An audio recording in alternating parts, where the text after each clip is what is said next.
Hi everyone, I'm back to read the next chapter in Josefina's Surprise, Book 3, A Christmas Story, and now I'm going to read Chapter 2. It's called Where is Nina?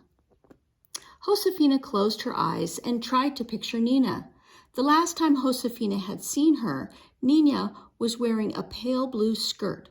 Her arms and legs were flat because some of the stuffing had fallen out, and her black yarn hair was tangled. Josefina clearly remembered Nina's lively black eyes and smiling pink mouth, and she was pretty sure she remembered a green sash tied around Nina's waist. I'll just keep my eyes sharp for any bit of green or black or pale blue, Josefina thought. Nina has to be somewhere. The next place Josefina looked was in the room she shared with Clara and Francisca. Standing on tiptoe, Josefina ran her hand along all the high shelves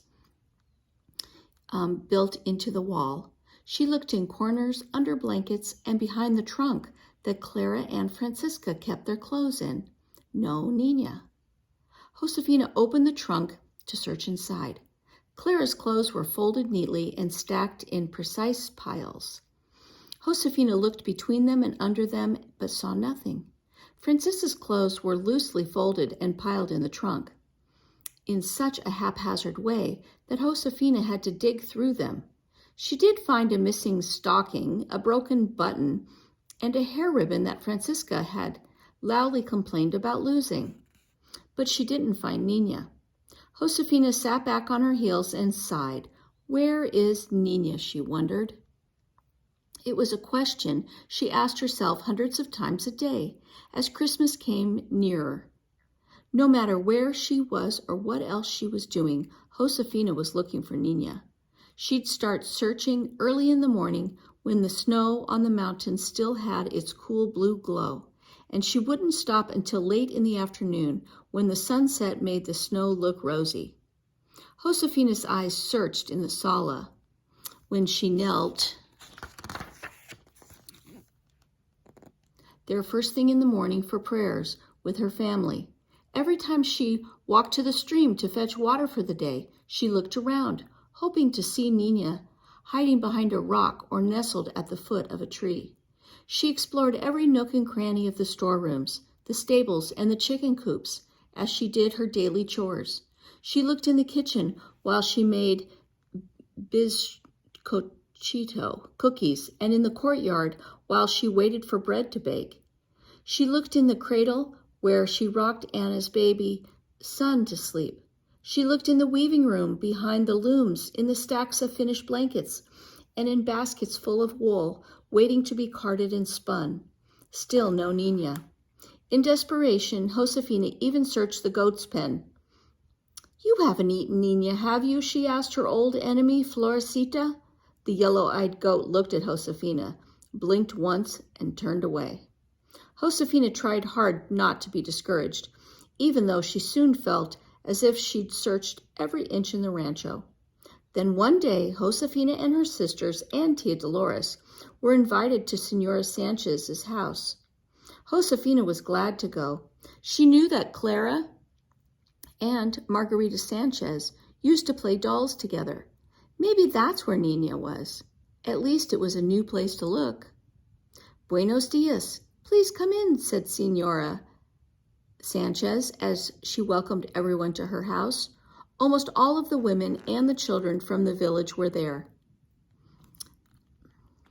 The women had brought with them scraps of cloth and paper. They were using them to make flowers for ramelettes to decorate the church on Christmas Eve. Tia Dolores had brought some yellow material that was left over from the new dress Josefina had made for herself. Senora Sanchez was a stout, good-hearted woman who was well known for being generous and neighborly. She'd been a special friend to Mama's.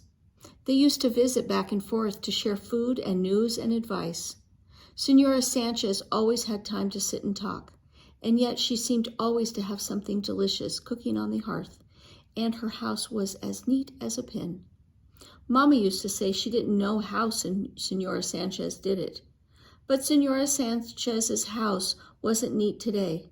The women were gathered in the kitchen around the bright jumble of colored scraps. Josefina searched the kitchen with her eyes, hoping to see Nina. There was no doll to be seen, but Josefina couldn't help smiling at the pile of finished ramelettes. It looked as if a flower garden were blooming right there in the middle of Senora Sanchez's kitchen. Josefina turned to Tia Dolores. The ramelettes remind me of the flowers Mama planted in our courtyard, she'd said. Josefina, your Mama would be pleased with the way you've cared for the flowers she planted, said Tia Magdalena, who was Josefina's godmother. All the women murmured in agreement. Things grew well for your Mama, said Senora Lopez. Of course they did, said Senora Sanchez, and no wonder. She used to say to me, you must treat flowers like people. The women nodded, and Senor Garcia's wife said, well, she certainly treated people kindly. Look how beautifully her daughters are growing. Senora Garcia turned to Tia Dolores, and you've done well to teach the girls to read and write and to encourage them to weave. Tia Dolores smiled. They've worked very hard, she said. Josefina felt a warmth that came from more than the fire and the hot, sweet mint tea Senora Sanchez served. She had known these women all her life, as far back as she could remember. They'd helped her when she was a fat-legged toddler, always underfoot and pulling down just like the toddlers were there today. They'd known her when she'd tagged along, watching Clara and Margarita play dolls, back before Nina disappeared. When Mama died, all these women had lost a dear friend. Josefina knew they'd never forget Mama, more than she herself would. Look, said Francisca. She held a cloth flower behind one ear. It was made of the yellow material that Tia Dolores had brought. Francisca twitched her skirts and swirled around gracefully, as if she were dancing. Everyone laughed. Anna said, the flower looks pretty in your hair, Francisca, but it'll look just as pretty in the church on Christmas Eve. I'll put the ramulets in an arch over the altar, said Senor Garcia to the girls, and we'll put the cloth your Mama made on the altar. Didn't she have a fine hand for colcha embroidery? Said Tia Magdalena. No village in New Mexico has a lovelier Christmas altar cloth. Senora Sanchez turned to her daughter, Margarita, who was going to be Maria in Las Posas this year. Sing for us, Margarita, she said. Sing the lullaby we always sing on Christmas Eve. Josefina held her breath while Margarita sang. Sleep, my beautiful baby, sleep, my grain of gold. And everyone but Josefina joined in. The night is very cold, the night is very cold. This time the lullaby didn't make Josefina cry. Instead, as she listened, Josefina thought, a song like this must go straight up to God like a prayer. And with her heart, Josefina wished she had the courage to be Maria in Las Posas this year. But with all her heart, she was sure that she did not. And the December afternoon was short. The weak winter sun slid down behind the mountains early, and it was nearly dusk when Papa came to walk home with Tia Dolores and the sisters. He had been to the church to get the trunk that had the Christmas altar cloth in it. Senora Sanchez beckoned to Josefina. Come with me, she said. I have something for you and your sisters to thank you for the chilies. Josefina followed Senora Sanchez outside. She was very surprised when Senora Sanchez handed her a little cage made out of bent wood.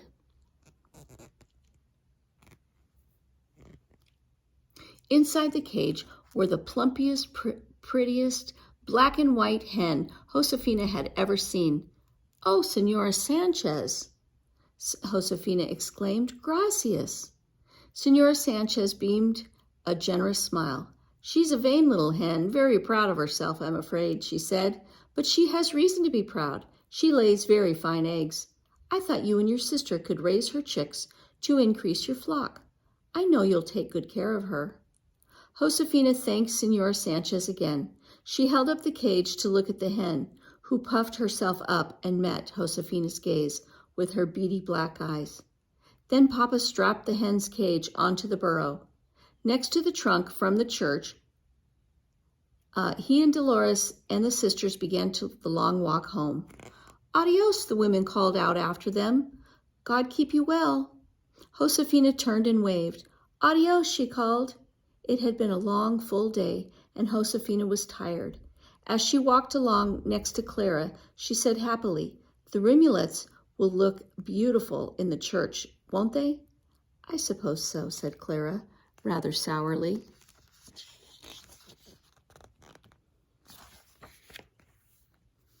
"Of course, no one will know how to arrange them as nicely as Mama used to."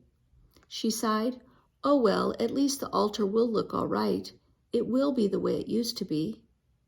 And when they went home at the rancho, when they were at home at the rancho, Papa carried the trunk into the kitchen and set it down near the fire. "Wait till you see Mama's altar cloth," Josefina said to Tia Dolores. "The birds that Mama embroidered on it look so real, you expect them to sing." Tia Dolores smiled. She knelt next to the trunk, and Papa and all the sisters crowded around, peering over her shoulders as she lifted the lid. Tia Dolores lifted the altar cloth out of the trunk, and they all looked at it. For a moment, no one said anything. Then Papa pulled his breath in sharply, as if something had hurt him. Without a word, he turned and left the room. Josefina was confused. What was this torn, bedraggled cloth in Tia Dolores' hands? This cloth looked like a rag. It was chewed by mice. It smelled of mildew. It was water-stained and dirty. It couldn't be Mama's beautiful embroidered altar cloth, but it was. "Oh no," said Anna, sounding miserable. "Water from the flood must have rotted the leather of the trunk, so that mice and dampness got in. Just look at the damage that's been done." "It's ruined," Clara cried out. "It's ruined, just like Christmas." She rushed from the room. The door slammed behind her, and the whole room and everyone in it was shaken. It wasn't like Clara to act like that. Her words echoed in Josefina's head. "It's ruined, just like Christmas." The knot inside Josefina tightened again. And just when Josefina had begun to hope that this Christmas might be happy, this had to happen. The beautiful altar cloth Mama had made so lovingly was destroyed. It hurt Josefina to look at it on Tia Dolores' lap. Tia Dolores unfolded the altar cloth slowly, never minding the dirt and mildew that soiled her skirt. The more she unfolded it, the more damage Josefina saw. Francisca lifted one corner, using just the tips of her fingers. "Just look," she said. "It's in shreds." Anna sighed. "I'm glad Mama is not here to see this," she said. "It would break her heart." Tia Dolores didn't say anything. She examined the cloth carefully, running her hands over it. Then she said, "I think we can repair this." Anna and Francisca and Josefina looked at each other. "But how?" asked Francisca. "First we'll wash it," said Tia Dolores. "Then we'll iron it. We'll mend the embroidery wherever we can." "But what about the embroidery that the mice chewed away?" asked Anna. "We'll replace it with new embroidery," said Tia Dolores. Francisca looked doubtful. "We'll need Clara for that," she said. "Mama taught us all colcha embroidery, but Clara's the best. She's the only one who's even close to doing colcha as well as Mama." "Very well," said Tia Dolores. "Josefina, please go to Clara and ask her to come back so that I may speak to her." Josefina nodded. Quickly, she crossed the courtyard to the room she shared with Francisca and Clara. The door was partly open, and through it, Josefina heard the sound of Clara's crying. Josefina stood still, not sure what to do. As she hesitated, she looked into the room. It was dark, but Josefina saw Clara open the clothes trunk and take out an old skirt that was neatly folded into a thick bundle. Clara unfolded the skirt, and Josefina saw a bit of something, pale blue, a flash of green, and there was Nina. Josefina gasped in surprise and bewilderment. Clara had Nina. The doll had been hidden in Clara's trunk all this time. Josefina took one step into the room, then stopped short when she saw Clara bury her face in Nina and sob. Clara cried as if her heart were broken, and she held onto Nina as if the doll were her only comfort in the world. Josefina turned away quietly so that Clara wouldn't hear her. And when Josefina got back to the kitchen, Anna and Francisca were gone. Tia Dolores was alone, still holding the altar cloth. "Is Clara coming?" asked Tia Dolores. I don't know," stammered Josefina. Tia Dolores looked confused. She asked, "Didn't you speak to her?" "No," said Josefina. Suddenly she burst out, "Tia Dolores, Clara has Nina. I saw her." The door was open a little, and when I looked in, I saw Clara holding the doll. Josefina spoke as if she could hardly believe what she had seen. "Clara has known where Nina is all along. She's been keeping her for herself." Tia Dolores put the altar cloth down and took both Josefina's hands in her own. I'm not sure I understand it," she said slowly, "but I think Clara misses your mama very, very much. Your mama made Nina, and she made a new dress for her every Christmas. So Nina is a way for Clara to feel close to your mama. She's a comfort. Clara needs her." "But why did she pretend she didn't know where Nina was?" asked Josefina indignantly. "That wasn't true." "Do you remember the other day when you told me how you're not ready to be Maria in Las Posas?" Tia Dolores asked. Josefina nodded. "Well, Clara is not ready to give you Nina. That's why she's hiding her," said Tia Dolores. She looked at Josefina's long face and tried to cheer her. "At least we know that Nina isn't lost. She's safe. That's good, isn't it?" "I guess so," Josefina admitted grudgingly. "But when will Clara give her to me? Will Nina ever be mine?" Tia Dolores smiled. "I don't know," she said. "No one knows, probably not even Clara. It may take a long time." She put Josefina's hands aside and picked up the altar cloth again. "Just as it'll take time to repair this altar cloth, but we'll do it. The sooner we begin, the better." Tia Dolores tried to tease a smile out of Josefina. "What do I always say?" she asked. Josefina had to smile just a little bit in spite of Clara, in spite of Nina, and in spite of herself. "You always say the saints cry over lost time." "Precisely," said Tia Dolores briskly. "We'll start tomorrow." Okay, and that is the end of chapter 3, and next time we'll read chapter 4.